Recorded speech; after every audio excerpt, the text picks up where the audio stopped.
बिस्मिल्लाहिर्रहमानिर्रहीम, अस्सलाम वालेकुम वरहमतुल्लाहि वबरकातुहू। मेरा नाम है वकास मीर और आप सुन रहे हैं उर्दू पॉडकास्ट। बात करूंगा आज पाकिस्तान के बारे में, अपने प्यारे से वतन के बारे में, जहां पर मैंने आंख खोली। और मैं इस वक्त नॉर्वे में रहता हूं और पाकिस्तान के साथ मेरा ताल्लुक जो है वो चैरिटी के बेस पे है, यानी कि मैं बहुत ज़्यादा मुख्तलिफ प्रोजेक्ट्स में काम कर रहा हूं, जहाँ पर पाकिस्तान में मुख्तलिफ साफ़ पानी के पंप्स वगैरह लगाए जाते हैं। उसके अलावा मुख्तलिफ ऑर्गेनाइजेशन के साथ मिल के वहाँ पर गरीबों की मदद की जाती है जहाँ पर की जा सकती है। तो पाकिस्तान के साथ मेरा ताल्लुक अब ये है, काफ़ी अर्से से पाकिस्तान नहीं आ पाया। ऊपर से ये कोरोना के अजीब से रिस्ट्रिक्शंस लग गए हैं कि जिसने वैक्सीन नहीं कराई वो पाकिस्तान नहीं आ सकता। उम्मीद है कि ये जल्द से जल्द ख़त्म हो जाएंगे तो बंदा दोबारा अपने प्यारे से वतन को देख सके। तो बात करूंगा जी पाकिस्तान के अभी जो मौजूदा हालात हैं। वैसे तो उर्दू पॉडकास्ट पे ज़्यादातर मैं मोटिवेशनल बातें और ऐसी बातें करने की कोशिश करता हूं जिससे हम थोड़े से बेहतर जहन के मालिक बन सकें। लेकिन जाहिर सी बात है, पाकिस्तानी होने के नाते ये भी बनता है कि जो कुछ पाकिस्तान में अभी कुछ दिन पहले हो रहा है और जो कल हुआ है वहाँ पे असेंबली जैसे टूटी और जो कुछ अपोजिशन कर रही है उसके ऊपर बात करना चाहूँगा। मेरा पाकिस्तान जो है वो बिल्कुल ऐसी यतीम बच्चे की तरह है जिसका दिल करता है आता है, उठाता है, मिसयूज़ करता है, फेंक देता है, फिर दोबारा आता है, वो कहता है जी मैं इसको संभालूंगा। वो दोबारा उठने खड़ी होता है थोड़ा सा, फिर दोबारा उसकी टांगें तोड़ दी जाती हैं और फिर उसको नीचे गिरा दिया जाता है। फिर उठता है, फिर मिसयूज़ होता है, फिर उसकी टांगें तोड़ दी जाती हैं। बिल्कुल उसे बेचारे से बच्चे की तरह जो कि समझता है कि शायद अब कोई आएगा और मेरे सर पे हाथ रखेगा और मुझे बेहतरी की तरफ लेके जाएगा। हमेशा उल्टा होता है, हमेशा उल्टा होता है। पिछले 30-35 सालों में जो कुछ हो चुका है, उसके बाद जितनी दफ़ा मार्शल लॉ लग चुका है, उसके बाद जैसे इमरान खान की अभी हुकूमत आई है, और जो कुछ भी पाकिस्तान में हो रहा है वो आप खुद देख सकते हैं कि हर एक गवर्नमेंट ने जिस तरह पाकिस्तान को लूटा है, ख़ासतौर पर जो अभी अपोजिशन में बैठे हैं, कोई भी बंदा दिल पे हाथ रख के ये नहीं कह सकता कि पाकिस्तान को लूटा नहीं गया उनके अंडर।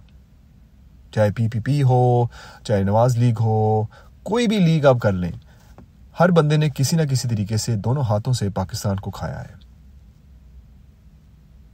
अपनी सीट्स बचाने के लिए लोगों को मरवा देना, अपनी सीट्स बचाने के लिए रिश्वत दे देना, अपनी सीट्स बचाने के लिए वो काम कर देना जो कि आप कभी भी किसी अपने के साथ नहीं करेंगे। ऐसे ऐसे केसेस हैं जो हमारे सामने आते हैं, जिनको देख के बंदे की रूह कांप जाती है कि ये असल में हो क्या रहा है हमारे पाकिस्तान के साथ। कि जो आता है वो लूटने लग पड़ता है, जो आता है उसका दिल करता है कि मैं जितना खा सकूं खा लूं, क्योंकि अभी थोड़े से साल रह गए।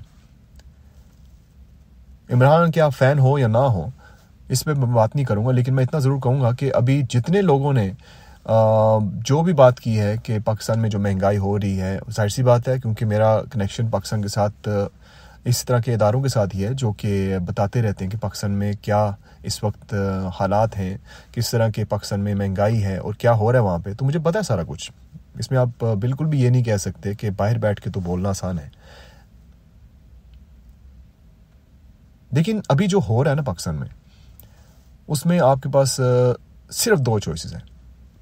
एक है एक ऐसे बंदे के साथ खड़े होना जिसके, मैं ये मानता हूँ कि इमरान खान की टीम में काफ़ी वो बंदे हैं जो कि दूसरी पार्टीज़ में थे पहले।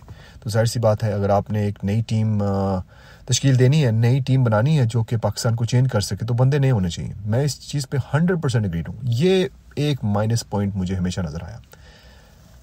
लेकिन अभी जो आपके पास चॉइसेस हैं वो हैं जी, एक तरफ बिलावल है, जरदारी है, शहबाज शरीफ है, हमजा है, मरियम है। तो ये सारे, और जाहिर सी बात है फजल रहमान साहिब हैं।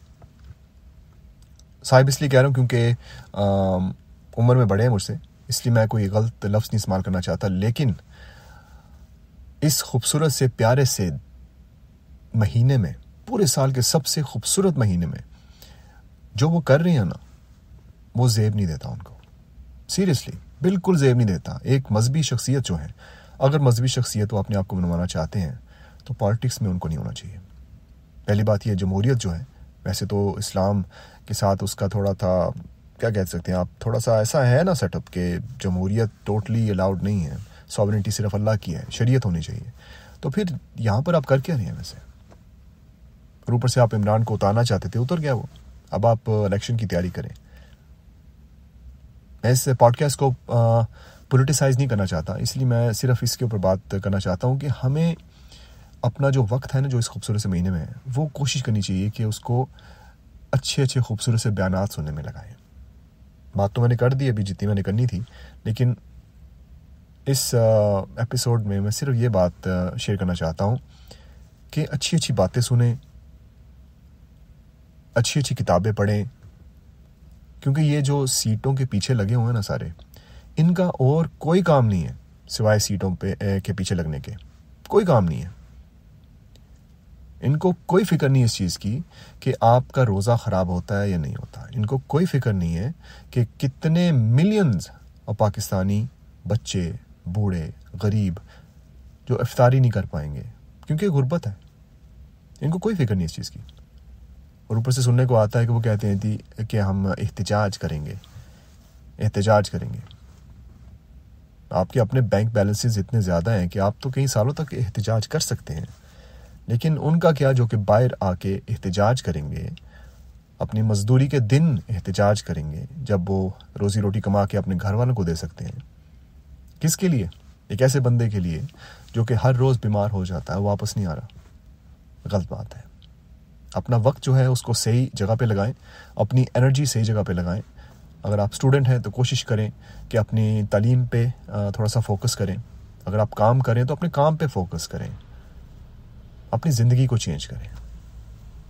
बहुत हो गया कुर्सी आपको नहीं मिलने वाली। ये सिर्फ और सिर्फ कुछ मखसूस बंदे हैं जो कि इसके पीछे लगे हुए हैं, और सिर्फ उनकी आपस की जंग है, अना की जंग है, सब अना की। और अना जो है वो बंदे को सचमुच में पागल कर देती है। अपना वक्त सही तरह से इस्तेमाल करें, अपना वक्त सही तरह से इस्तेमाल करें, क्योंकि ये महीना जो है ना, देखते ही देखते ऐसे निकल जाएगा और फिर आप पछताएंगे कि काश मैं वक्त को पीछे कर सकूं। क्या पता मेरा और आपका ये आखिरी रमज़ान हो। गारंटी है कोई इस चीज़ की? अपना ख्याल रखिएगा। अल्लाह हाफिज़।